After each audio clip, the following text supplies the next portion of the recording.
আমি আজকে 3টা পয়েন্টে আপনাদেরকে কথা বলবো। বলেন কয়টা? একটু জবাব দিবেন। কয়টা? প্রথম প্রশ্নটাই, প্রথম যে পয়েন্ট আমার, এটা কি? এটা কোরআন। আচ্ছা, এই কোরআনের ব্যাপারে আমি আপনাকে একটা চমৎকার খবর দিই। সেটি হলো, আমাদের দেশে লোকেরা জেলে যায় না? কথা কর না কেন?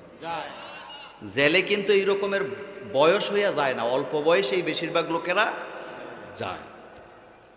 তো এই যে জেলে যায়, জেলে যাওয়ার পরে মানুষের সাহস আরো বাড়ে না কমে? আমার কলেজার ভাইয়েরা, যেটা গরু চুরিতে ধরা পড়ে জেলে যায়, হাতে বাইরে হইয়া ডাকাইত হয়।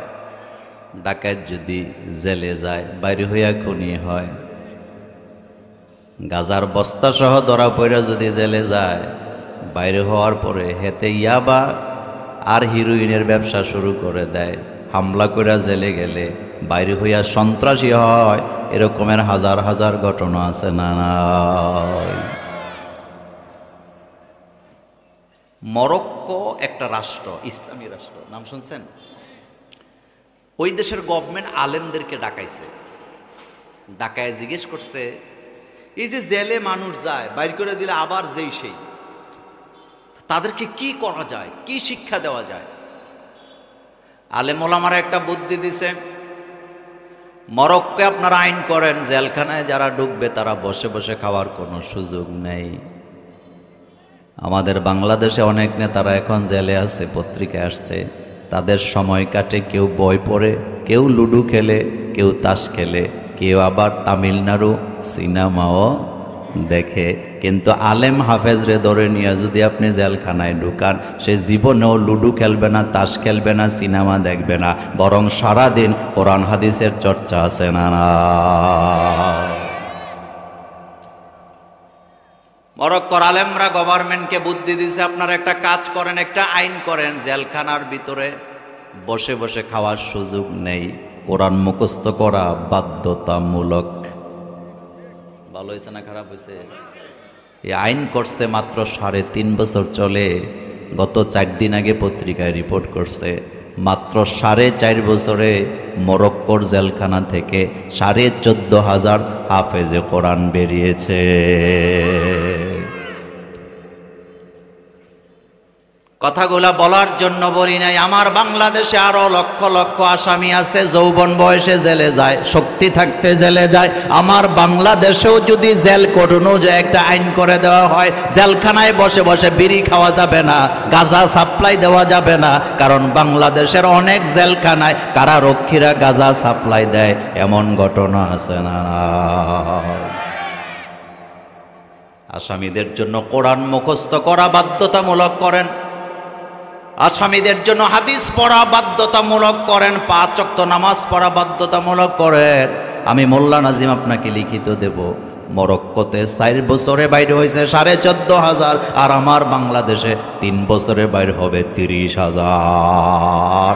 কারণ আমার বাংলাদেশের ছেলেদের ব্রেনের মধ্যে কোরআন আরো বেশি ঢুকে কি ঢুকে না? এই পৃথিবীতে প্রথম হাফেজ ছিলেন মুহাম্মাদুর রাসূলুল্লাহ সাল্লাল্লাহু আলাইহি ওয়াসাল্লাম। আল্লাহ রাসূলের উপরে কোরআন নাযিল হয়, জিবরাইল আমিন এসে রাসূলকে কোরআন শোনায়।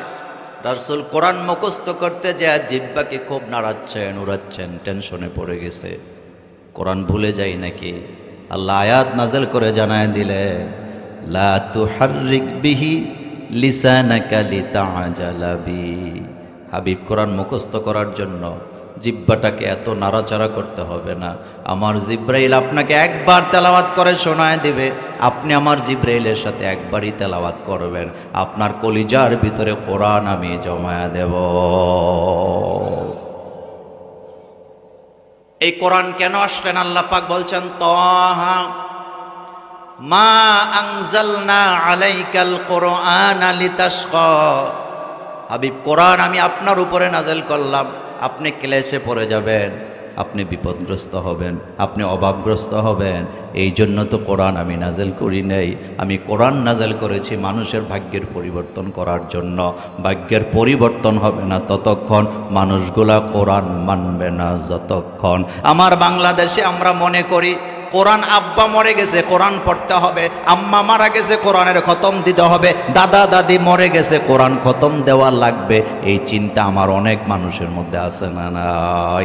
অথচ কোরআনকে শুধু তেলাওয়াতটাকে কোরআন বলে না, বরং কোরআনের অর্থ এবং ব্যাখ্যা ও শব্দ মিলায়া কোরআন। মানুষ যেই জিনিসের মর্ম বুঝে না, অর্থ বুঝে না, ওই জিনিস মানুষ পড়ে না। কিন্তু কোরআনের ব্যাখ্যা, কোরআনের শব্দ, কোরআনের অর্থ, এই তিনটা মিলে হইল কোরআন। সুবহানাল্লাহ পড়েন। কয়টা মিলে কোরআন? তিনটা মিলে কোরআন। মানুষের ভাগ্যের পরিবর্তন আপনি করতে পারবেন না ততক্ষণ আপনি মানুষগুলোকে কোরআন পড়াবেন না যতক্ষণ। এই জন্য এই যে মাদ্রাসা, অহিদপুর মাদ্রাসা থেকে শুরু করে যত মাদ্রাসা আছে, কোরআন শিক্ষা বাধ্যতামূলক আছে না নাই? এই জন্য মাদ্রাসার ছেলেরা আন্দোলন কইরা দরজা ভাঙছে, গ্লাস ভাঙছে, প্রিন্সিপালের রুমে হামলা করছে, একটা দৃষ্টান্তও দেখাতে পারবেন না। কিন্তু ভার্সিটিতে, কলেজে কলেজে কয়দিন পরে পরে ঢাকা শহরে যুদ্ধ আছে না নাই? কয়দিন আগে দেখলাম সিটি কলেজের সাইনবোর্ড লয়ে গেছে গা ঢাকা কলেজের ছেলেরা, মানে সাইনবোর্ডটাই লয়ে চলে গেছে। সন্ত্রাস নাই? কথা বলেন। এই জন্য কোরআন লাগবে। বলেন কি লাগবে? এই কথা শেষ। এই কথা আমার প্রথমে কি শেষ? কোরআনের বিকল্প কিছু নাই। নাম্বার 2, আজকে কি বার? শুক্রবার। আজকে কি বার? 3 দল হয়েছে। এক দল কইছে শুক্রবার, এক দল কয় জুমাবার, আরেক দল কয় কোনোটাই কমো না, মোল্লা নাজিম যেদিকে আমরা আছি এদিকে। আজকে কি বার আরেকবার জানতে চাই? জুমাবার। এই যে শব্দ আপনারা ব্যবহার করছেন শুক্রবার, এটা বললে গুনাহ হবে না, এটা বললে গুনাহ হবে না, তবে সওয়াব হবে না। কিন্তু জুমা বললে প্রতি অক্ষর অক্ষরে 10 নেকি আছে না? তাইলে আজকে কি বার? আলেমরা বলেন কি বার? 114টা সূরা আল্লাহ কোরআনে নাযিল করলেন। 114 সূরার ভিতরে জুমা নামে একটা সূরা আছে না নাই? তাহলে আপনারা বলেন আজকে কি বার? আজকে জুমাবার। জুমা বলবে যারা, প্রতি অক্ষর অক্ষরে 10 নেকি পাবে তারা। শুক্রবার বলতে পারবেন, সওয়াব নাই। 1 কোটি বার বললে একটা সওয়াব পাবেন না, কিন্তু জুমা বলবেন প্রতি অক্ষর অক্ষর 10 করে নেকি পাবেন। এই জুমার ব্যাপারে আমার আজকে একটা আলোচনা আছে। আল্লাহ পাক কোরআনে বলছেন, ইজা নুদিয়া লিস-সালাতি মিন ইয়াউমিল জুমআতি ফাসআউ ইলা যিকরিল্লাহ। জুমার দিনে যখন আজান দেওয়া হবে, যখন আওয়াজ দেওয়া হবে, দৌড়াইতে থাকো, ফাসআউ, দৌড়াইতে থাকো, ইলা যিকরিল্লাহ, আল্লাহ জিকিরের দিকে। তার মানে এখানে আল্লাহ প্রমাণ করলেন, দলিল পেশ করলেন, জুমার দিনে অন্য কোনো কাজকর্ম করা যাবে না। সবার আগে জুমা, সবার আগে খুতবা, সবচেয়ে মর্যাদা দিতে হবে জুমার নামাজকে। কিন্তু আমার বাংলাদেশের পরিবেশে জুমার দিনে সকল অনুষ্ঠান আছে না না? খতনার অনুষ্ঠান কোন দিন? জোরে বলবেন। বিয়ে কোন দিন? ছেলের বিয়ে কোন দিন? মেয়ের বিয়ে কোন দিন? আচ্ছা, ওইগুলা নিয়ে আমার কোনো কথা নাই, কিন্তু একটা জায়গায় আমার কথা আছে।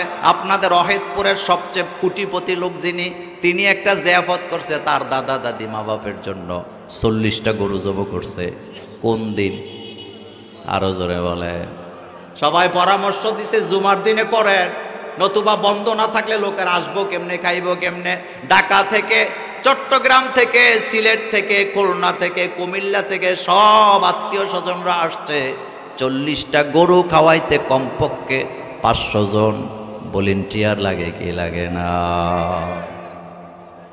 কয়শো জন লাগে? মনোযোগ আছে আপনাদের? সারা রাত রান্না হয়েছে 40 গরু। সকাল 8টা থেকে খানা উদ্বোধন হবে। অহিদপুর মাদ্রাসার তাজুল ইসলাম হুজুরও গেছে, মোল্লা নাজিমরাও আনছে, মুস্তাক ফয়জিরাও আনছে। দোয়া কইরা হুজুরেরা খানা উদ্বোধন করে দিয়া গেছে। 8টা থেকে খানা, বংশধরের রুহের মাগফিরাত কামনায়। কয় গরু? আরো জোরে বলেন। ভলেন্টিয়ার কয়জন? সকাল 8টা থেকে খানা শুরু হয়েছে, বিকাল 5টা পর্যন্ত টানা খাওয়াইছে। এই 500 লোক জুমার দিনে এত সওয়াব কামাই করছে। 40টা গরু সবাইরে খাওয়াইয়া বিদায় করে দিছে। খাইতে খাইতে খাইয়া যারা গেছে, রাস্তায় যায় কেউ কেউ খানা অনেক মজা হয়েছে, কেউ কেউ জাল হয়েছে, কেউ কয় লবণ হয় নাই, কেউ কয় এডা হয়েছে। বলুক, আমি সেটা নিয়ে কথা নয়, কিন্তু এই 500 লোকের একটাও জুমার নামাজ পড়তে পারে না। মনোযোগ আছে আপনাদের? কয়শো লোক নামাজ পড়ে নাই? এখন জানতে চাই, 40টা গরু না 40,000 গরু যদি খাওয়ান, এক বেলার জুমার নামাজের সমান হবে তো? আর জোরে বলেন হবে তো? তা আপনি যে 40 গরু খাওয়াইয়া দাদা দাদি নানা নারীর মাগফিরাত কামনা করতে যাইয়া 500 লোককে বেনামাজি বানাইছেন, আল্লাহর আদালতে জবাব দেওয়া লাগবে কি লাগবে না? কথা কি ঠিক বললাম? কথা কি সত্য বললাম? তাহলে কিসের যে আফত করেন আপনি জুমার দিন? নামাজই তো পড়ে না, জুমার নামাজে যায় না। অথচ আল্লাহ বলছেন, ইযা নুদিয়া লিস-সালাত মিন ইয়াউমিল জুমআতি ফাসআউ ইলা যিকরিল্লাহ। জুমার দিনে যখন আজান দেয়, ঘরে বসে থাকা যাবে না, মসজিদের দিকে দৌড়াও, জিকিরের দিকে দৌড়াও। আল্লাহ রাসূল বলেছেন, জুমার দিনের মর্যাদা এত বেশি, তারা যদি জানতো সামনের কাতার নিয়া মারামারিও করত। আমার বাংলাদেশে জুমার খুতবাটাও আমরা বুঝি না। আরবি খুতবা শুরু হয় যখন, মুসল্লিরা হুরু হুরু দিয়া ঢুকে মসজিদে তখন। অথচ জুমার দিনে আজানের পর থেকে নিয়া একামত পর্যন্ত ইমাম সাহেব, খতিব সাহেব মিম্বরে বসে যত কথা বলে, এটা বাংলায় বলুক, হিন্দিতে বলুক, উর্দুতে বলুক, ফার্সিতে বলুক, ইংরেজিতে বলুক আর আরবিতে বলুক, সবটাই খুতবা। সবটা কি? কথা কন না কেন? সবটা কি?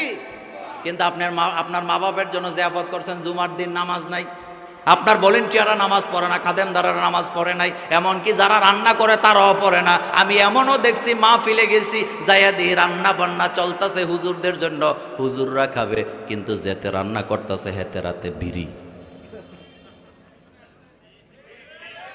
কথা কন না কেন? যে আপদের খানা রান্না করতেছে সবার হাতে বিড়ি, আগেই কইয়া দিছে 10 প্যাকেট লাগবে। কি খানার নমুনা! আগে বলে দিচ্ছে যে আপদের জন্য যে খাদেম কি বলে রান্না করে যারা, তাদেরকে কি বলে? হেতে বিশ্ববিখ্যাত বাবুর্চি, দেবিদ্বারের সবচেয়ে দামি বাবুর্চি, হেতে আইছে 10 প্যাকেট সিগারেট লইয়া। হেতে ডাইলের মধ্যে লবণ দেয়, এক হাতে লবণ আর এক হাতে বিড়ি। কথা কন না কেন? হেতে গোস্তের মধ্যে মশলা দেয়, এক হাতে বিড়ি আর এক হাতে মশলা। হেতে পায়েস রান্না করতেছে, এক হাতে চিনি দেয় আর এক হাতে বিড়ি। এমন খানা আমাদের মহল্লায় মহল্লায় আছে না? না। আবার ইদানিং আরেকটা অনুষ্ঠান বাইরে হয়েছে, সেটা হলো মহিলারা যখন হামেলা হয়, কি হয়? হামেলা হয়, 9 মাসের বয়সের সময় মেহমান দাওয়াত দেয়, কয় আসেন খাইয়া যান, রাগ করে না আমার কথায়। এর চেতে নোংরা খানা পৃথিবীতে আর কিছুই হতে পারে না। কারণ আপনার মেয়ের পেট হয়েছে, এটা কি গোপনীয় কাজ না প্রকাশ্য কাজ? হ্যাঁ? তো আপনার মেয়ের, আপনার ছেলের, কি বলে, আপনার মা, আপনার মেয়ে, আপনার বোন হামেলা হয়েছে, আমার মেয়ে, আমার বউ, আমার মা হামেলা হয়েছে, এটা কি গোপন থাকবে না প্রকাশ্য হবে? তার মানে আপনি বুঝাইতেছেন আমার মেয়েটা হামেলা হয়েছে, পেট বড় হয়েছে, 9 মাস চলতেছে, আসো একটা বেলা খাইয়া দাও। তা আপনার কাছে আমি জানতে চাই, আপনার চাইতে নির্লজ্জ কি মানুষ হয় নাকি? খতনারটা তো আরো জঘন্য। সেটা কি? আমার পোলা নুনু কাটছি, আইও এক বেলা খাইয়া যাও। তো খানা বুঝি আপনার আর রুচিসম্মত খানা আর দুনিয়াতে নাই। আমি কিন্তু খাওয়ার বিরুদ্ধে ওয়াজ করতেছি না, আমি শুধু সিস্টেমের বিরুদ্ধে ওয়াজ করতেছি। আপনি এমন খানা, এমন জাফত কেন করবেন যেই জাফত দিয়ে আপনি মানুষকে বেনামাজি বানাবেন? আপনি এমন খাবার আয়োজন করবেন কেন যেই খাবার খাইতে গেলে নোংরা কথা মনে হয়? আল্লাহ যেন এই জাতিকে হেফাজত করেন, আমরা বলি আমিন। জুমার দিনে মোমেনের জন্য গুরুত্বপূর্ণ কি বলেন তো? জুমার নামাজ। বলেন কি? রাসূল বলেছেন, যারা জুমায় যায়, এক জুমা থেকে আরেক জুমা পর্যন্ত যত অপরাধ করেছে সবগুলাকে আল্লাহ কাফারা আদায় করে দেয়। এই পয়েন্টে আমার কথা শেষ। আমি আজকে আমার মূল আলোচনায় চলে যাব। আজকে আমি সূরাতুল বনী ইসরাঈলের 23 নম্বর আয়াত থেকে 22 নম্বর আয়াত থেকে আমি আপনাদের সামনে কথা বলবো। 21 নম্বর আয়াত থেকে আমি কথা বলতে চাই, যতটুকু যাওয়া যায়। এশার আজান হবে যখন, আমাদের আলোচনা শেষ হবে তখন। বিসমিল্লাহির রহমানির রহিম। সূরাতুল বনী ইসরাঈলের 21 নম্বর আয়াতে আল্লাহ পাক বলছেন, উনজুর কাইফা ফাদ্দালনা বা'দাহুম আলা বা'দ। কথাগুলা কার? আল্লাহ বলছেন উনজুর, তাকায় দেখো, কাইফা ফাদ্দালনা বা'দাহুম আলা বা'দ, আমি কিভাবে এক ব্যক্তির চেয়ে আরেক ব্যক্তিকে মর্যাদা দিয়েছি, এক দলের উপরে আরেক দলকে মর্যাদা দিয়েছি, এক বংশ থেকে আরেক বংশকে মর্যাদা দিয়েছি, এক গোত্র থেকে আরেক গোত্রকে আমি মর্যাদা দিয়েছি। তবে সফল হবে তারা, ঈমান আনবে যারা, আখেরাতে যারা জান্নাত পাবে তারাই সফল। আল্লাহ নিজে বলছেন যারা ঈমান আনেন তারা শ্রেষ্ঠ। সফলতা বলতে আমরা বুঝি কোন ছেলে যদি দাখিলে গোল্ডেন এ প্লাস পায়, এসএসসিতে যদি গোল্ডেন এ প্লাস পায় কয়তে সফল, এইচএসসিতে গোল্ডেন এ প্লাস পাইছে কয় সফল, মেডিকেলে টিকছে কয় সফল, ভার্সিটিতে টিকছে কয় সফল, মাস্টার্স পাস করার পরে যদি চাকরি পেয়ে যায় এবার বুক ফুলায় সবাই কয় এই ছেলে এই মেয়ে সফল। বলে কি বলে না? বিদেশে গেছে, একটা বিল্ডিং দিছে, কিছু টাকা কামাইছে, কয় সফল। আমি বলি না রে ভাই, এটা কখনো আসল সফলতা হতে পারে না। আসল সফলতা হবে তখন আল্লাহ আমাদেরকে জান্নাতের ঘোষণা দিবেন যখন। এর আগে মোমেনের কোনো সফলতা নেই। আমাদের ওয়াহেদপুর মাদ্রাসার জন্য আমার এই লোকটার অবদান কম না বেশি? আপনারা কি বখিল? একটু জোরে কর না। উনি খুশি হইব তো? বলেন, আরো জোরে বলেন। এমনিও এত সুন্দর দেন, হাসে, সব সময় খালি হাসে। এখন আপনার কাছে আমার প্রশ্ন, এই যে মাদ্রাসার জন্য এত কিছু করছে, ওখানে একটা বিল্ডিং এনে দিছে, এত কিছু করছে, এত সুন্দর পরিবেশ করছে, উনি যতক্ষণ পর্যন্ত জান্নাতি হতে না পারবে আপনি কি তারা সফল বলতে পারেন? একটা মজার কথা শোনাই। সুলতানুল আরিফিন বাইজিদ বুস্তামি রাহিমাহুল্লাহ, কত মর্যাদাশীল ব্যক্তি। বাইজিদ বুস্তামিকে একজন মুশরিক এসে জিজ্ঞেস করতেছে, বাইজিদ তুমি ভালো নাকি আমি ভালো? আমি আর আপনি হইলে কইতাম থাবড়ায় দাঁত ফালায় দেব, তুই মুশরিক, তোর সাথে আমার তুলনা কি? কিন্তু না, বাইজিদ বুস্তামি বললেন এত কঠিন প্রশ্ন করলে জবাব দেই কেমনে? মুশরিক বলতেছে কি কঠিন কথা, আপনি বললেই তো হইলো, আপনি ভালো না আমি ভালো। সুলতানুল আরিফিন বাইজিদ বুস্তামি বলতেছে এত কঠিন প্রশ্নের জবাব আমি দিতে পারবো না। তবে হ্যাঁ, এই প্রশ্নের জবাব পেতে হলে কিয়ামতের মাঠ পর্যন্ত অপেক্ষা করা লাগবে। হাশরের ময়দান যেদিন কায়েম হবে, তোমার সাথে যদি দেখা হয়ে যায়, আর সেদিন যদি আমি দেখি তুমি ঈমান না আনার কারণে তুমি মুশরিক, তুমি জাহান্নামে যাচ্ছ, আর আমার আল্লাহ যদি আমার কোনো নেক আমল কবুল করে না থাকে, আমাকেও জাহান্নামে যাওয়া লাগবে, তুমিও জাহান্নামে যাবা। আমি যদি আজকে বলি আমি ভালো ছিলাম, তুমি সেদিন আমারে লজ্জা দিবা, আমি লজ্জা পেতে চাই না। কিন্তু হাশরের মাঠে যদি আল্লাহ আমাকে জান্নাতি ঘোষণা দেয়, আমার আমল যদি আল্লাহ কবুল করে জান্নাতি বলে, আর তুমি মুশরিক, তুমি যদি জাহান্নামের দিকে যাও, সেদিন আমি আঙ্গুল তুলে বলে দিব আমি বাইজিদেই ভালো ছিলাম। আল্লাহু আকবার। এই ওয়াহেদপুর মাদ্রাসার প্রিন্সিপাল হুজুর জান্নাতে যাবে এমন কোনো গ্যারান্টি নাই। আবার ওয়াহেদপুরে একটা লোক রিক্সা চালায় খায়, সে যে জাহান্নামে যাবে এমন গ্যারান্টিও নাই। তবে মুমিনরা সফল হয় তখন, আল্লাহ জান্নাত দিবেন যখন। এজন্য কাউকে ছোট করে দেখবেন না। এখান থেকে আলোচনাটা শুরু করলাম। আল্লাহ পাক বলছেন ফাদ্দালনা বা'দাহুম আলা বা'দ। হীনমন্যতায় ভোগা যাবে না, নিজেদের মর্যাদা নিজেরা বুঝতে হবে। কারণ বনি আদম সন্তানগুলোকে মর্যাদা দিয়া দুনিয়াতে পাঠাইছেন কে? আচ্ছা, আপনাদের কাছে দুইটা প্রশ্ন করি, জিনদের মর্যাদা বেশি না আদম সন্তানের মর্যাদা বেশি? জিনের ক্ষমতা বেশি না মানুষের ক্ষমতা বেশি? সারা পৃথিবীতে যতগুলা জিন আছে সবাই মিলে একটা ক্যামেরা বানাতে পারবে না, একটা প্যান্ডেল বানাতে পারবে না। সারা পৃথিবীতে যত জিন আছে একটা বিল্ডিংও বানাতে পারবে না। কিন্তু মানুষের মাথায় বিমানের মতো ইঞ্জিন বানাবার জ্ঞান আল্লাহ দিছে নাকি দেয় না?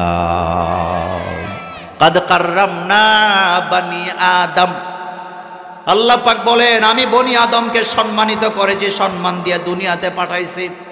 বনি আদম, আদম সন্তান হিসাবে সবাই সম্মানিত, হিন্দু, বৌদ্ধ, খ্রিস্টান, ইহুদি, নাসারা, মুসলমান, যারাই বনি আদম, মানুষ হিসাবে আল্লাহর কাছে তার একটা মর্যাদা আছে।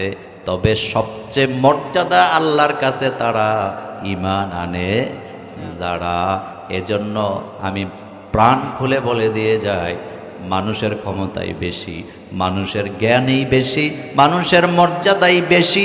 এটা জানার পরেও ছেলে হারাইয়া, মেয়ে হারাইয়া, গাড়ি হারাইয়া জিনের বাদশার কাছে যায় বৈশা থাকে ছেলে খোঁজার জন্য। এমন মুসলমান আমাদের হেদপুরে না। কুমিল্লার রেস কোর্সের এক লোক একটা গাড়ি কিনছে, কিনা 1 সপ্তাহ চালাইছে। কয় সপ্তাহ? 1 সপ্তাহ পরে গাড়িটা চুরি হয়ে গেছে। মন খুব খারাপ, নাম বলবো না, কথা রেকর্ড হয়। উনি একজন ইঞ্জিনিয়ার ছিলেন। তো বললাম যে মন এত খারাপ কেন? কয় গাড়িটা চুরি নিয়ে গেছে। তা আমারে বলতেছে একটু তাবিজ টাবিজ দেন না, যদি পাইয়া যাই। আমি কইলাম যে আমি তো এখনো এটা ব্যবসা খুলি নাই, আমি এখনো ব্যবসা খুলি নাই। 2-3 দিন আর ওনাকে দেখছি না। 2-3 দিন পরে উনি কোত্থেকে যেন আসছে, ফজরের নামাজে হাজির। বললাম চেহারায় মনে হয় ঘুমান না, 3 দিন কই আছিলেন? কয় তাবিজ তো চাইলাম, দিলেন না, রাঙ্গামাটি গেছিলাম জিনের বাদশার কাছে, হেরা আমাকে বলে দিছে গাড়ি নিরাপদে আছে, একটা গ্যারেজে আছে, সমস্যা নাই, সময় মতো গাড়ি চলে আসবে। আমি হাসি দিয়া বললাম এত সোজা না, কারণ আপনার গাড়ি চুরি হয়েছে এটা কোথায় আছে আল্লাহ ছাড়া কেউ জানে না। আর আপনি যদি বলেন জিনের বাদশার ক্ষমতা আছে আপনার গাড়ি এনে দেওয়ার, তাইলে বাংলাদেশের গভর্নমেন্ট তারে খুঁজে নিয়ে গোয়েন্দা বিভাগের প্রধান বানাই দিত। কথা ঠিক না? উনি কয় আমনে সোজা হইতেন না, আমি কে বাহাই আমি আসছি। 25 বছর হয়েছে এখনো গাড়ি পায়, এখনো গাড়ি। এরকম জিনের বাদশা বাংলাদেশে নাই। এ আংটি বেচে, ভাগ্যের আংটি, ঘোষণা দেয় এই আংটি লাখপতি বানায় দিবে। তো লাখপতি যদি আংটি দেওয়া হওয়া যায়, তুই রাস্তায় হাইটা হাইটা আংটি বেচোস কেন? আংটি দিয়ে যদি ভাগ্যের পরিবর্তন করা যেত, তাহলে যে আংটি ব্যবসা করে সে ইলন মাস্কের চাইতে আরো বেশি ধনী হয়ে যেত। বরং ধনী হবে তারা কর্মে মনোযোগ দিবে যারা।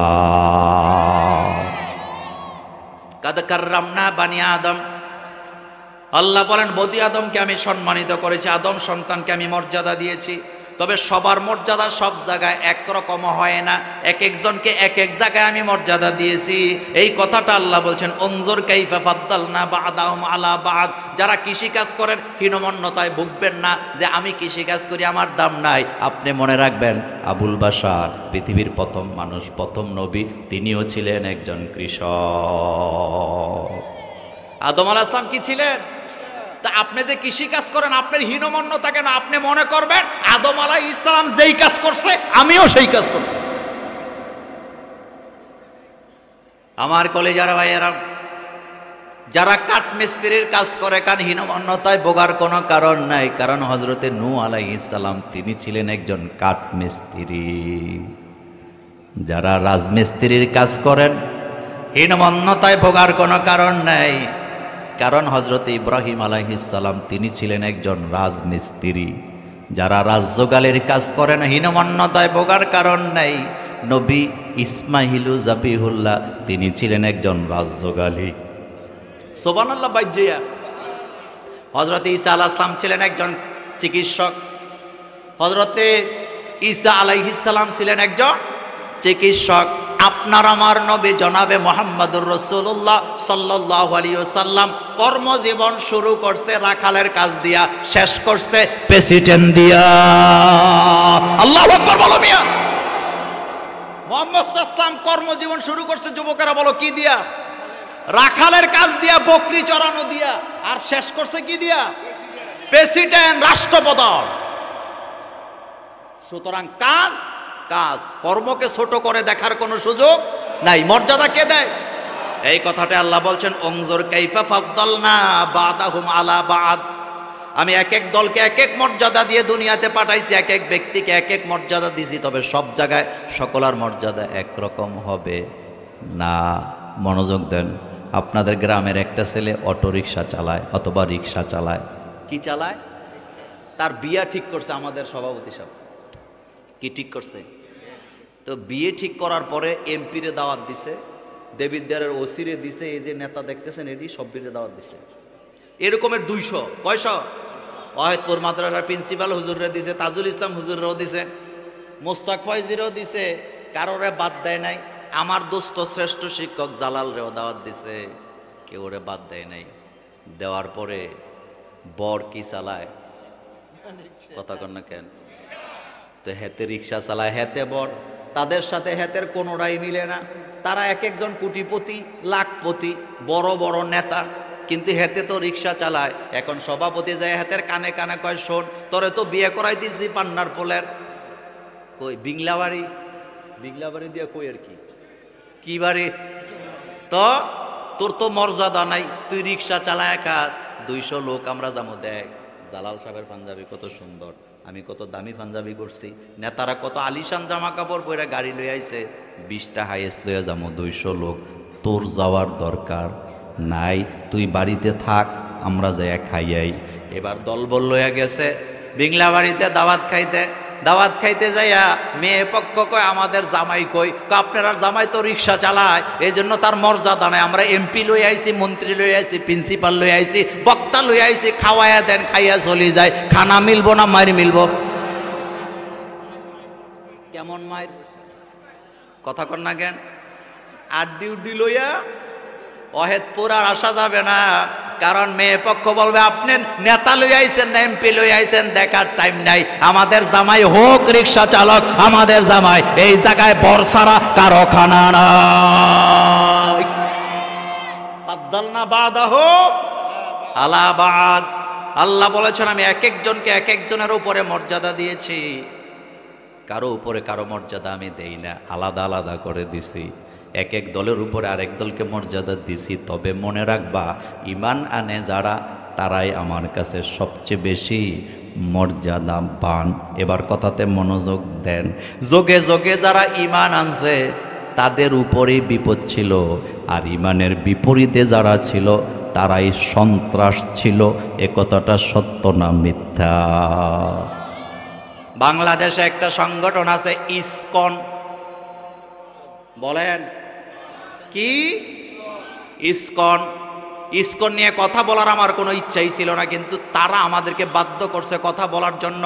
গত 16টা বছর ইসকনের এরা ইচ্ছা মতো নিজের মতো কইরা নিজেদের রুমের ভিতরে অস্ত্র জমায়া জমায়া জমায়া জমায়া এখন তাদের এত সাহস হয়েছে 90% মুসলমানের দেশে আমার অ্যাডভোকেট সাইফুলকে দিবালোকে হত্যা করে তারা প্রমাণ দিছে তারাই জমিনের সবচেয়ে বড় সন্ত্রাস।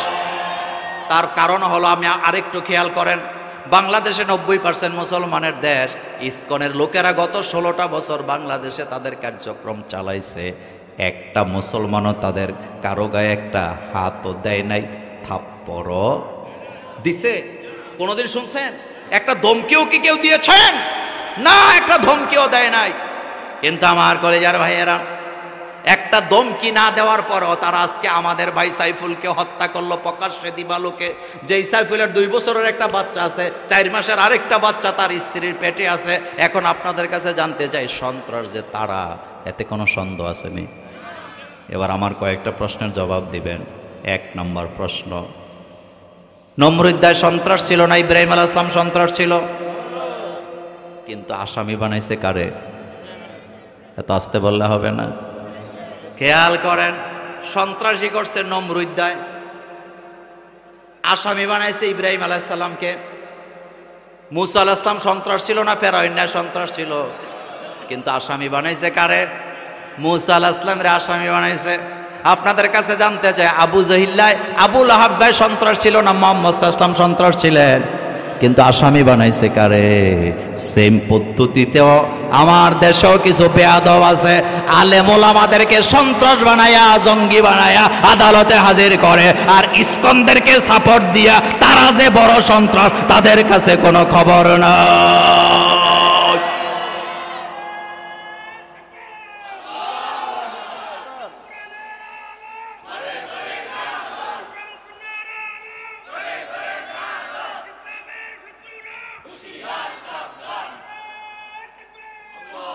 আমার কলিজার ভাইয়েরা, হযরত ইব্রাহিম আলাইহিস সালাম সন্ত্রাস ছিলেন না? নমরুদ সন্ত্রাস থাকার পরেও ইব্রাহিমকে আসামি বানিয়ে তারা রিমান্ডে নিয়েছেন। হযরত মূসা আলাইহিস সালাম সন্ত্রাস ছিলেন না? ফেরাউনের সন্ত্রাস হওয়ার পরেও মূসাকে আসামি বানায়া দেশ থেকে দেশ ত্যাগ করাতে বাধ্য করেছেন। সেম বেলাল সন্ত্রাস ছিলেন না? তিনি ছিলেন নিরীহ, উমাইয়ারা তাকে আসামি বানিয়েছেন। মুহাম্মদ সাল্লাল্লাহু আলাইহি ওয়াসাল্লাম ছিলেন শালীন, ভদ্র, আর আবু জাহেলরা তাকে দেশ ত্যাগ করতে বাধ্য করেছেন। সুতরাং এখনো যারা সন্ত্রাসী করে তাদেরকে হাতের মধ্যে ফুলের মালা দিয়া আলেমদেরকে ডান্ডা বেরি যারা পড়ায় তারা কখনো ইসলামের বন্ধু হতে পারে না। আমার বুকে বসে, আমার বাড়িতে বসে আমার মুসলমানের রক্ত ঝরাইছে যারা, বানরের গোষ্ঠী তারা। বলেন কিসের গোষ্ঠী? আমি কিন্তু আপনাদেরকে এই কথা বলি নাই যে ইসকনের সদস্যদের উপরে হামলা করবেন। ইসলাম হামলা করে না, ইসলাম শুধু প্রতিহত করে। বলেন ইসলাম কি করে? কারণ আমরা যদি মুসলমানেরা থুতু দেই তারা বেসে যাবে। কিন্তু একটা কথা মনে রাখবেন, দুইটা কথা বলে দিয়ে যায়, মনে রাখবেন গুরুত্বপূর্ণ কথা। এক নাম্বার কথা, ইসকন বাংলাদেশে মুসলমানের তুলনায় আমাদের একটা গ্রামে যতগুলা মুসলমান আছে তাদের পুরা সদস্য এতগুলা নেই। এরপরও আমার সাইফুলকে তারা হত্যা করছে, শহীদ করে দিয়েছেন। এত বড় ক্ষমতা কেমনে পাইল? দুইটা পয়েন্ট বলি। প্রথম কথা, এক মহারাজ একটা বানর পালতো। কি পালতো? মনোযোগ আছে আপনাদের? তো বানর খুব আদর করে পালে। মহারাজের মেহমান বন্ধু বান্ধব আছে মহারাজের বাড়িতে বেড়াইতে, দাওয়াত খেতে এসছে। মহারাজ বানরটাকে দুধ কলা খাওয়াইয়া, হাতের কাছে একটা বেত ছিল, জালি বেত ছিলেন তো আপনারা, তার পাছার মধ্যে দুইটা দিয়া পাছাটা লাল করে দিছে। কার পাছা লাল করছে? বানর তিনটা লাফ দিয়ে যায় ওই যে ঘাটা বাড়িতে একটা গাছ আছিল ওইটাতে যায় বসে বসে হাত পা একদম চাটতাছে। পাশের এক বন্ধু বলতেছে, মহারাজ এত বড় জুলুম, দুধ কলা খাওয়াইয়া লালন পালন করলেন, এখন আবার পাছা লাল করে দিলেন। মহারাজ কয়, সর্বনাশ, তুমি এটা খেয়াল করছো? কয় হ্যাঁ। কয় এটা যদি তুমি বুঝতে চাও আমার বাড়িতে তোমাকে 3 দিন থাকা লাগবে। কয় দিন থাকবো? 3 দিন। কিন্তু আপনি তারে দুধ কলা খাওয়াইয়া পাছা লাল করেন কেন? এটা আমাকে দেখতে হবে। কয় ঠিক আছে থাকো। থাকছে। পরের দিন দুপুর বেলা দুধ কলা দিয়ে খানা দিছে। দেওয়ার পরে আজকে তো পাছা কি করে নাই? মনোযোগ আছে? কি লাল করে নাই? প্রতিদিন পাছা লাল করলে হেতে কই যায়? ঘাটাবাড়ির গাছে যায়। কিন্তু আজকে যেহেতু ব্যাটের দিয়ে পাছা লাল করে নাই, হেতে জাগায় বসে আছে। যে এনে খাইছে হে আনেই বসে আছে। ভালো। দ্বিতীয় দিন আবার খাবার দিছে দুধ কলা দিয়ে, আজকেও পাছা লাল করে নাই। বানর এখন আর যেখানে খাইছে হেনে নাই, মহারাজের কোলে উঠতে বসে। কোথায় বসছে? কোলে। ঠিক আছে, ভদ্র কোলে বসে আছে। তৃতীয় দিন আবার দুধ কলা খাওয়ায়া, মহারাজ আজকেও পাছা লাল করে নাই। এখন বানর আজকে খাবার জেনে খাইছে, হেয়ানেও নাই, কোলেও নাই। কোথায়? কথা বলে না কেন? মহারাজের কান্দের উপরে উঠে বসে আছে। এখন মহারাজ আঙ্গুল দিয়া দেখায়, দেখছ প্রথম দিন খাওয়াইছি জাগাইছিল, আজকে এর পরের দিন কোলে, আজকে কোথায়? এই জন্যই পাছা লাল করা লাগে। সুতরাং যারা এতটা নমনীয় দেখায়, আমার মুসলমানদের উপরে তারা আক্রমণ করার মতো সাহস আমার জমিনে বসে খাইয়ে খাইয়ে করে, বানরের মতো পাছা লাল করে দিতে হবে, আর সালাম দেওয়া যাবে না। এত নরম মেজাজ লইয়া দেশ শাসন হয় না। কথা কি বুঝাইতে পারলাম? কারণ শাসনের অর্থই হলো অন্যায় যেখানে শাস্তি হবে। বলেন অন্যায় যেখানে। আরে বাপরে, আপনি তসবি টিপতে টিপতে শাসন করবেন না। আপনি পৃথিবীর ইতিহাসের শাসকদের ইতিহাস পড়ে দেখেন তারা কেমন ছিলেন। হযরত ওমর শাসক ছিলেন, ছেলেকে ক্ষমা করে নাই। করছেন? কথা বলেন করেছেন? তা আপনি কি শাসন করেন? যেই পরিবারের শাশুড়িটার আগে 5টা বউ থাকলেও সোজা হয়ে চলে। মুরব্বীরা কথা বলেন। আর যেই পরিবারের শাশুড়ির এই কাপড় চোপড়ের ঠিক নেই, হেবিডির পুত্র বধূরা দিনে কি রাতে কি, দেবিদ্যারি কি আর কুমিল্লাই কি, সারেগামা পাদানিশা। নাম্বার 2, ইসকনের এত বড় সাহস কেমনে হলো যে আমাদের মুসলমানের গায়ে হাত দিল? কেন হইল এটা বলি। রাজা তার দোতলার বারান্দায় বসে আছে, তার হাতিটা ওই যে গাছের নিচে বাঁধা আছে। রাজা তাকায় দেখলেন একটা ব্যাঙ, চিনেন তো কি, একটা ব্যাঙ লাফ দিয়ে যায় রাজার হাতির মাথার মধ্যে লাথি মারে, আবার জায়গায় এসে বসে। মহারাজ এটা দেখছে, দেখে খুব কষ্ট পাইছে। আমার হাতির মাথায় ব্যাঙে লাথি মারে, ব্যাঙের এত সাহস কেন? মহারাজ কতক্ষণ দেখে রাগে রাগান্বিত হয়ে মন্ত্রিসভাকে ডাকায় বলে, দিকে আমার হাতির মাথায় ব্যাঙে লাথি দেয়, এত বড় সাহস কই পায় ব্যাঙে? উদ্ঘাটন কর ঘটনা, নতুবা তোরার মন্ত্রীগিরি শেষ। তো মন্ত্রী যারা হয়, উপদেষ্টা যারা হয়, তারা কিন্তু চালাক থাকে বেশি, জ্ঞানের চাইতে চালাকি বেশি। চালাকি না হইলে ঠিকতে দেখছেন না আমাদের পলুক্কায় কি ধরা রাখাইছে। হ্যাঁ, ডাক সেদিকে যাইতাম না, দুর্বলের ব্যাপারে কথা বলে লাভ নাই। এখন মহারাজ বলতেছে ঘটনা উদ্ঘাটন করো। একজন কয়, স্যার কালকে সকালে উদ্ঘাটন করব। আমার একটা খন্তা দেন, একটা কোদাল দেন। কি দেন? আর কি? তো দিছে। পরের দিন সকালবেলা কর্মচারীদেরকে ডেকে বলতেছে, রাজার হাতির মাথায় ব্যাঙে লাথি মারে, এত বড় সাহস কেমনে হইল? ব্যাঙটা যেখানে বসা ছিল মাটি উঠা। মাটি উঠাইতে উঠাইতে উঠাইতে উঠাইতে 7 হাত নিচে যাইয়া একটা তামার পয়সা পাইছে। কিসের পয়সা? মুরব্বীরা বলেন আগে কিসের পয়সা আছিল? মন্ত্রী মহোদয় খুব খুশি, উদ্ঘাটন করছে ঘটনা। তামার পয়সাটাকে প্যাকেট করে নিয়ে রাজার মহলে যায় বলতেছে, মহারাজ সারাটা রাত ঘুমাই নাই, আপনার জন্যই তো সব। আপনাকে ছাড়া তো কিছু চিন্তা করি না।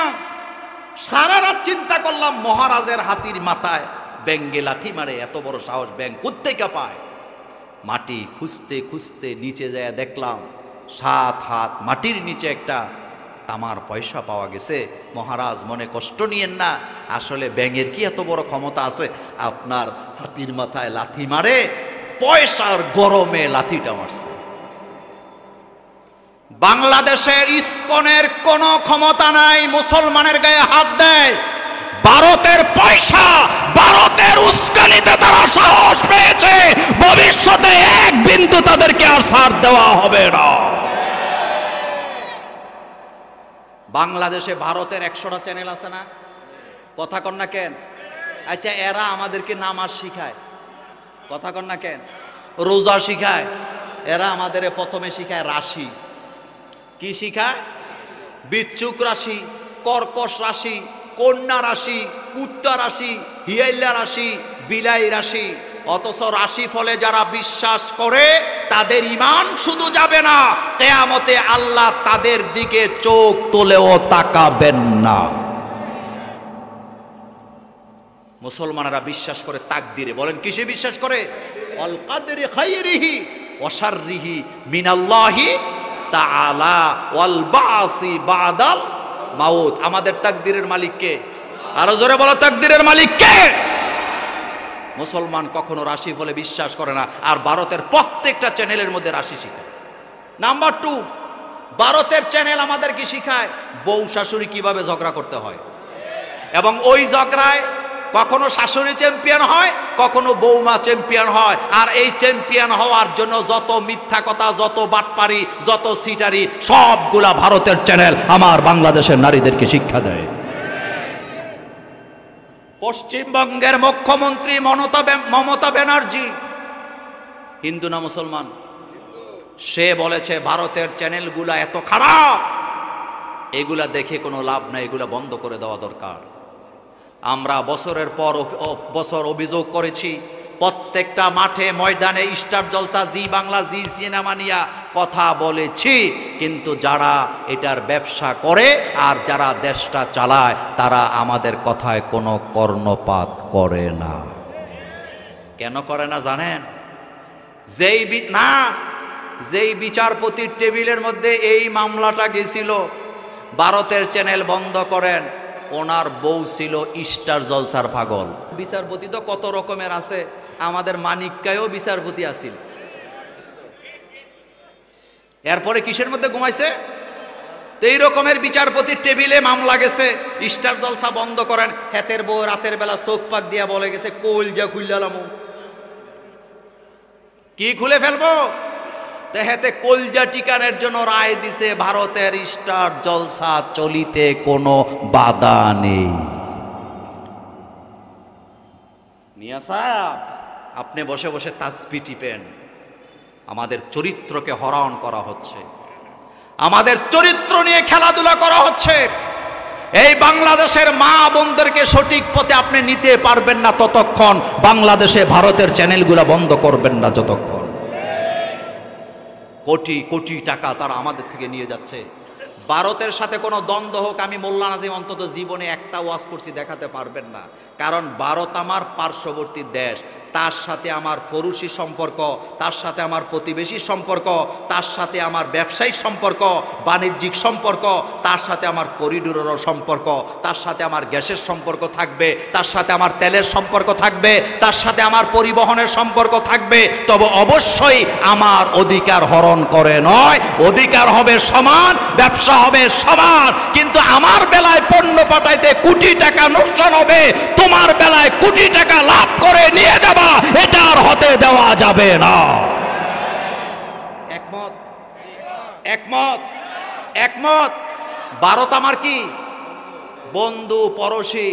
একটা কথা মনে রাখবেন, আপনারা দুই ভাই, আপনার পাশের বাড়ির লোক আপনার উপরে যদি বিজয় লাভ করতে হয়, প্রথম কাজ হবে আপনাকে বাইয়ে বাইয়ে লাগাই দিবে। কথা ঠিক না? বাইয়ে বাইয়ে এরকমের লাগাই না লোক আমাদের অহেদ পড়ে নাই।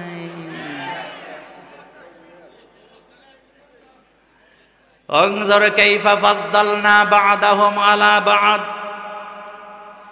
وللآخرة أكبر درجات وأكبر تفضيلا। আল্লাহ বলছেন, তাকায় দেখো আমি এক একজনকে এক এক রকমের মর্যাদা দিয়ে বানিয়েছি। একজন রিক্সাওয়ালার মর্যাদাও আছে না নাই? দেবিদ্যারে একটা লোক রিক্সা চালায় অহেদপুরের, রাতের বেলা 1:30 বাজে। অহেদপুরের সবচেয়ে বড় কোটিপতি লোকটা 3টা ব্রিফকেস নিয়া, কয়েক লাখ টাকা নিয়া ঢাকার থেকে আইসা দেবিদ্যারে নামছে বাস থেকে। মনোযোগ আছে? নামার পরে অহেদপুর আসবে, স্টেশনে যায় দেখে একটা রিক্সা আছে আর কোনো রিক্সা নাই। রিক্সাওয়ালা এখন ফটো ডায়া পায়ের উপরে পা তুল্লা বসে আছে। আপনার কাছে জানতে চাই, হোক সে কোটিপতি, কিন্তু ওই সময় ওই স্টেশনে মর্যাদা কার? কম না বেশি? যদি কয় আব্বা ক, কথা কয় না যুবকেরা? যদি বলে আব্বা ক, যদি কয় দুলাভাই ক, যদি কয় ফাওদর, হেতে ডাইনে ভাবে তাকে ধরে লেব, ভাই তুই শুধু আমার বাইক পৌঁছে দে। কথা ঠিক কিনা? এ কথাটা এমনি এমনি বলি নাই, সবার মর্যাদা আলাদা আলাদা। তুমি মনে করো না মাহফিলে বক্তা আসছে, প্রধান বক্তা আমাদের মুস্তাক ফয়জি ভাই, ওনার মর্যাদা তোমার এই মাঠে বেশি না। হতে পারে মোল্লা নাজিম জাহান্নামে যাবে, হতে পারে মাহফিলের শেষ কোণায় বসেছিল, আগে আগে জান্নাতে চলে যাবে। ঈমানের কারণ বলেন, কিসের কারণ? মর্যাদা দিছে কে? কাদ কাররামনা বানি, এই কথাটা আল্লাহ বলছেন, উনজুর কাইফা ফাদ্দালনা বা'দাহুম আলা বা'দ।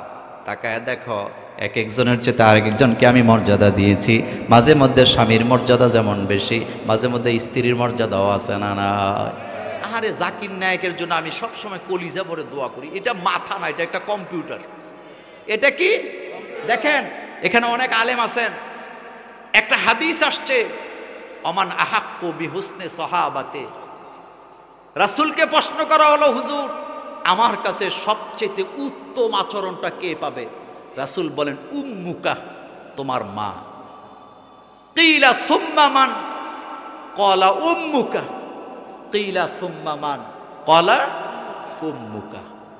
4 নম্বরে যায় বলছে আবুকা।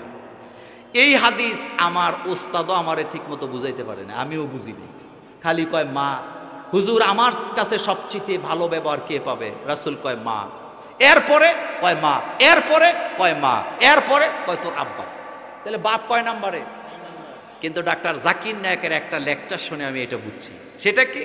ডাক্তার জাকির নায়েক বললেন মুছে তেল দিয়া লাভ নাই, কারণ যে কোনো কম্পিটিশনে পুরস্কার হয় কয়টা? 3টা। কথা কন না কেন? পুরস্কার হয় কয়টা? 3টা। First, second, third. কয়টা পুরস্কার হয়? ডাক্তার জাকির নায়েক এই হাদিসটা জাতিকে বুঝাইতে পারছে। সেটা কি? তিনি বললেন বাপেরা খুশি হইয়া লাভ নাই, কারণ ফার্স্ট পুরস্কার মার, সেকেন্ড পুরস্কার মার, থার্ড পুরস্কার মার, কিন্তু এরপরে তো আর পুরস্কার নাই। এরপরে যেটা দিছে এটা কয় এবার বয়ে বয়ে তুই কলা খা, মানে সান্ত্বনা পুরস্কার। বলেন কি পুরস্কার? সুবহানাল্লাহ বলবেন না? তাহলে এই জায়গায় মায়ের, নারীর মর্যাদা কম না বেশি? বেশি। এই জন্য ফাদ্দালনা বাদাহুম আলা বাদ। আপনার শ্বশুর বাড়িতে আপনার যে মর্যাদা, আমার শ্বশুর বাড়িতে আমার যে মর্যাদা, আমার শ্বশুর বাড়িতে আপনার কি নাই? মর্যাদা নাই। আপনার শ্বশুর বাড়িতে আমার কি নাই? মর্যাদা নাই। এটাই বাস্তবতা, এটাই সত্য কথা, এটাই আল্লাহ পাক বলছেন ফাদ্দালনা বাদাহুম আলা বাদ। এক এক দলের উপর এক এক দলকে মর্যাদা দিয়েছি, তবে মোমেনদের দলকে সবচেয়ে বেশি ভালোবাসেন কে? মোমেনরা সফল হবেন তখন, মোমেনরা জান্নাতি হিসাবে ঘোষণা পাবেন যখন। এই ঘোষণাটা কার? চিল্লায় বলতে হবে কার? এখানে যত যুবক আছে যুবকদেরকে বলে দিয়ে যাই, হীনমন্যতায় ভোগার কোনো কারণ নাই। কষ্টে আছো, বিপদে আছো, মুসিবতে আছো, বেকার আছো, দুনিয়ার কারো কাছে সাহায্য চাইও লাভ নাই, কারণ তুমি যার কাছে সাহায্য চাও তার নিজেরই সাহায্যের দরকার। সাহায্য যদি চাইতে হয়, চাইতে হবে কার কাছে? আমাদের গ্রামে কিছু মহিলা আছে, আপনাদের এলাকায়ও আছে, খালতো বোন, মামতো বোন, বান্ধবী যখন বেড়াইতে আইয়ে হাত ধরে কয় বোন আজকে যাইস না। কত দুঃখ জমায় রাখছি বোন, রাতরা থাক, সারা রাত ডেলিভারি দিয়ে হালকা করবো। বলে কি বলে না? আমি বলি মায়েরা বোনেরা শুনে রাখো, যেই খালতো বোন যেই বান্ধবীকে ধরে রাখছো রাতের বেলা রাইকা, দুঃখ কষ্ট কইয়া হালকা হবা, তারে খোঁচা দেয়া দেখো, তার জীবনের কষ্টের শেষ না। কথা ঠিক কি না? তাহলে কষ্ট বলতে হবে কার কাছে? তো তুমি আরেকজনের কাছে। আচ্ছা, আপনি অনেক টাকা ঋণ আছেন, আপনি যদি অহেদপুরের গ্রামে হেঁটে হেঁটে বলেন আমি কোটি কোটি টাকা ঋণ, আপনার লাভ হইব না লস হইব? কত লস! আপনার কেউ হাওলা তো দিত না, দিলেও 10 টাকা 20 টাকা দিয়ে মনে মনে করবো যে আল্লাহর রাস্তায় দিয়া দিলাম, দিলে দিস, না দিলে না দিস। কথা ঠিক না? তাহলে বলা দরকার কার কাছে? নবীরা বলতেন কার কাছে? রব্বানা আতিনা, পড়েন সবাই, রব্বানা আতিনা ফিদ দুনিয়া হাসানাতাও ওয়া ফিল আখিরাতি হাসানাতাও ওয়া কিনা আযাবান নার। দুনিয়া আখিরাতের সম্পদ দেওয়ার ক্ষমতা কার? দুঃখ কষ্ট মানুষের কাছে বলে কোনো লাভ নাই, মানুষ নিজেই দুঃখ কষ্টের শেষ নাই। দুঃখ বলবেন তার কাছে, দুঃখ দুর্দশা দূর করার ক্ষমতা রাখেন যিনি, আর তিনি কে? তিনি আল্লাহ। তার কাছে বলবেন। হযরত ইব্রাহিম আলাইহিস সালাম আগুনে যখন পড়ছিলেন, জিবরাইল আমিন এসে হাত দেয় নাই? আযান হচ্ছে, হাত দিছে কি দিছে না? আচ্ছা, হাত দিয়ে না, শোনেন, হাত দিয়ে জিবরাইল আমিন কি বলছিল? হ্যাঁ ইব্রাহিম, আমি দেখতে পাচ্ছি নমরুদের লোকের আপনাকে আগুনে ফেলে দিবে, আপনি কান্না করতেছেন। ইব্রাহিম আলাইহিস সালাম কয় কান্না তো এমনি এমনি করি না। কয় কেন করেন? আমি কান্না করতেছি, তাকায়া দেখো নিচের দিকে আমার মা আমার বাবাও মুশরিক, তারাও নমরুদের সাপোর্টে আমার বিরুদ্ধে দাঁড়ায় গেছে, এজন্য আমার মনে কষ্ট। হযরতে জিবরাইল আমিন বললেন, ইব্রাহিম আপনি আমার হাতটা ধরেন, আমি আপনাকে উপরের দিকে নিয়ে যাই, আগুন থেকে বাঁচায় দেই। ইব্রাহিম আলাইহিস সালাম বললেন, ও জিবরাইল, আমি তোমার কাছে দুঃখ কষ্ট বলতে চাই না, বরং যেই আল্লাহর জন্য আমি আগুনে পড়লাম সে আল্লাহ অন্ধ নয়, বধির নয়, বোবা নয়, কানা নয়। আমি যে আগুনে পড়ে গেছি আমার আল্লাহ অবশ্যই আমাকে দেখছে। সুবহানাল্লাহ পড়েন। আপনি ঋণী আছেন, আপনার ভাইয়ের চাইতে আপনার বাপের চাইতে সবচেয়ে বেশি জানে কে? একটা গুরুত্বপূর্ণ কথা বলি, আপনি কারো কাছে কষ্ট বলবেন আর সে বলা ছাড়া আপনার কিচ্ছু করতে পারবে না। তবে টেনশনটা আপনাকেই বুক করতে হবে। আপনার টেনশন আপনার মাও নিবে না, ভাইও নিবে না, বাপও নিবে না, ছেলেও নিবে না, মেয়েও নিবে না, এমনকি যারে নিয়ে এক বালিশে ঘুমান সেই বিবিও আপনার কলিজার টেনশন নিতে পারবে না। আপনি টেনশনে আছেন, আপনি যদি বউরে বলেন আমার কলিজা বড় টেনশন, হ্যাঁ কইব তোমার কষ্টে মরি যায়, আরে বাতাস কর, পানি খা, শরবত খা, এর বাইরে কিছু না। কিন্তু আসল জ্বালা আপনার কোথায়? আপনাদের মনোযোগ আছে? আসল জ্বালা কোথায়? আপনি বলেন তো, আপনার স্ত্রী আপনার এই জায়গা থেকে 100% কষ্টের 1%ও কি নিজের হৃদয়ে নিতে পারবে? পারবে না। আপনি পেছে পড়ছেন, আপনি বিপদে পড়ছেন। যুবকদেরকে বলি, যে কোনো সময় যখনই বিপদে পড়বা বন্ধু বান্ধবের কাছে কইতে, হেডি আরো বেশি খারাপ। আজকে সময় পাবো না এত কথা বলা, শুধু এতটুকু বলবো, বলিস না কারো কাছে, আল্লাহর কাছে বল। কারণ তুই যেই বিপদে পড়ছ সে তোর বিপদ বুঝবে না, হা হু করবে ঠিক, এটা অভিনয়। কিন্তু তোর কলিজার ভিতরে যে কষ্ট চলতেছে, যে আগুন জ্বলতেছে, এই আগুন আল্লাহ ছাড়া নিবাবার ক্ষমতা কারো নাই। কথা সত্য না মিথ্যা? কথা সত্য না মিথ্যা? সুতরাং আপনাদের কাছে আমার অনুরোধ, আসেন আল্লাহর কাছে চাই, আল্লাহর কাছে দোয়া করি, আল্লাহর জন্য হয়ে যায় ইনশাআল্লাহ। আবারও দেখা হবে অন্য কোনো দিন, অন্য কোনো মাঠে, অন্য কোনো আলোচনা নিয়ে।